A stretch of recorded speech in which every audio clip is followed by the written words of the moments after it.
Hello guys, welcome to my channel Aishu world. Hello Aishu family, ఎలా ఉన్నారు? బాగున్నారా? బాగుండాలి అని అనుకుంటున్నా. ఈరోజు వీడియోలో వినాయకుడి గురించి ఆసక్తికరమైన విషయాలు, రహస్యాల గురించి మాట్లాడుకుందాం. ఆకారంలో ఉన్న రహస్యం. ఏనుగు తల బుద్ధి, జ్ఞానం మరియు సత్యాన్ని భ్రాంతి నుండి వేరు చేసి శక్తిని సూచిస్తుంది. అతని పెద్ద చెవులు ఎక్కువ విని తక్కువ మాట్లాడాలనే సూత్రాన్ని సూచిస్తాయి. జ్ఞానాన్ని శ్రద్ధగా అలంకరించడానికి ప్రతీకిస్తాయి. అతని తొండం అత్యంత సామర్థ్యం మరియు అనుకూలశీలతను నిదర్శనంగా చూపిస్తుంది. పెద్ద వృక్షాన్ని పెరిగించగల సూది లాంటి సూక్ష్మ వస్తువుని కూడా ఎత్తగలదు. ఇది జీవితంలోని స్థూల సూక్ష్మ అంశాలను నిర్వహించగల సామర్థ్యాన్ని చూపుతుంది. అతని పెద్ద బొజ్జ జీవితంలోని మంచి చెడు అన్ని అనుభవాలను శాంతియుతంగా జీర్ణం చేసుకునే సామర్థ్యాన్ని సూచిస్తుంది. రెండవది, అతని జననం చెప్పిన రహస్యం. పార్వతీదేవి గణేశుణ్ణి ఎవరి సహాయం లేకుండా సృష్టించింది అని మనందరికీ తెలుసు. ఇందులో ప్రత్యేకత, అతను ఏ పురుషుడు దేవత సహాయం లేకుండా సృష్టించబడిన శక్తి స్వరూపుడు. ఆధ్యాత్మిక అర్థం. శివుడి చేత తల ఖండించబడడం అనేది కేవలం ప్రమాదం కాదు. పార్వతీదేవి ఇచ్చిన అహంభావం జీవస్వరూపం నాశనం చేయడం ద్వారా స్వాత్విక దైవిక చైతన్యంలో శివుడు ఇచ్చిన ఏనుగు తల పునర్జన్మించడం అనేది లోతైన అర్థం. ఎందుకంటే శివును కూడా గణేశునికి ప్రాణం పోశాడు కాబట్టి. ఇద్దరు, పార్వతీదేవి, శివుడు కుమారుడు గణేశుడుగా మారాడు. మూడవది, ఏకదంతం రహస్యం. మహాభారత రచయిత మహర్షి వ్యాసుడు నిరంతరం చదివేటప్పుడు ఆపకుండా రాసేందుకు గణేశుడు తన ఒక దంతాన్ని విరగొట్టి కలంగా ఉపయోగించాడు.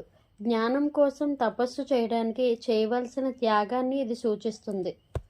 మనకు తెలిసిన కథ ఇది అయితే పరశురాముడితో యుద్ధం అంట.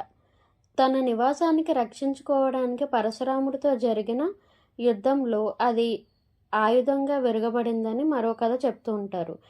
ఇది అతన్ని వీరతత్వాన్ని చూపిస్తుంది. నాలుగవది, ఎలుక వాహనం యొక్క రహస్యం. ఎలుక అహంకారం, కామనలు మరియు అస్థిరమైన మనసును సూచిస్తుంది. జ్ఞానానికి దేవుడైన గణేశుడు ఎలుకను నియంత్రించడం, అహంకారం మరియు కామనలపై బుద్ధి ఆధిపత్యం ఉండాలని సూచిస్తుంది. ఐదవది, మూలాధార చక్రంతో సంబంధం యొక్క రహస్యం. కుండలిని యోగంలో గణేశుడు మూలాధార చక్రంతో అనుబంధించబడ్డాడు. ఈ చక్రం వెన్నముక్క వద్ద ఉంటుంది మరియు ఆధ్యాత్మిక ప్రయాణానికి ఇది పునాది. ఇది స్థిరత్వం, భద్రత మరియు భూమితో అనుబంధాన్ని సూచిస్తుంటాయి.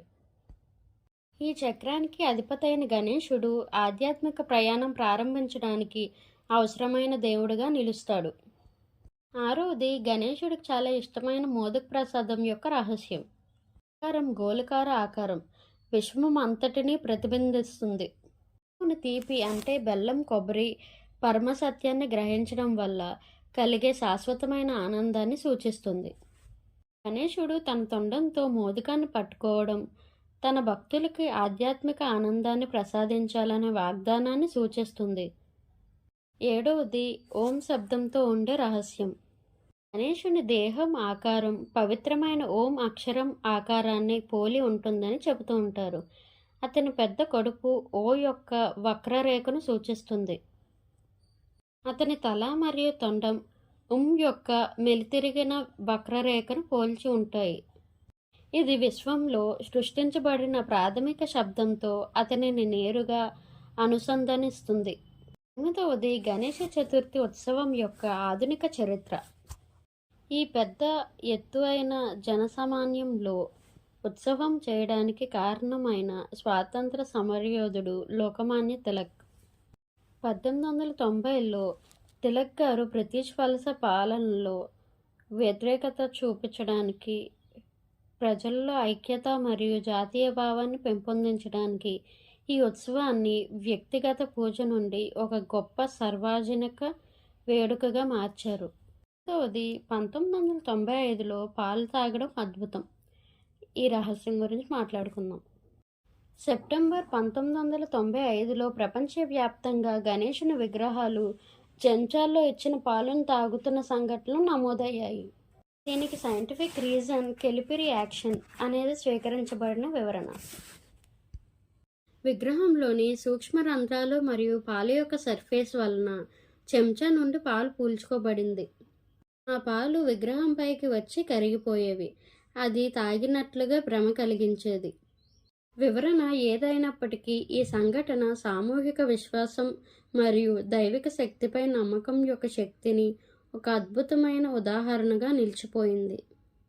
Thank you guys. ఇప్పుడు దాకా మీరు ఈ వీడియో చూసారంటే నా కంటెంట్ నచ్చిందని అనుకుంటున్నా. నా కంటెంట్ నచ్చితే ఈ వీడియోకి లైక్ చేయండి, ఎక్కువ మందికి రీచ్ అవుతుంది. జై గణపతి బప్పా మోరియా. నేచర్ని కాపాడదాం, మనల్ని మనం కాపాడుకుందాం, గణేశుని మనం వెల్కమ్ చేద్దాం. అలానే ఐషు కష్టానికి మోటివేషన్గా సబ్స్క్రైబ్ చేసుకోవచ్చు కదా. ఐషు వరల్డ్కి ఫ్యామిలీ అయిపోండి.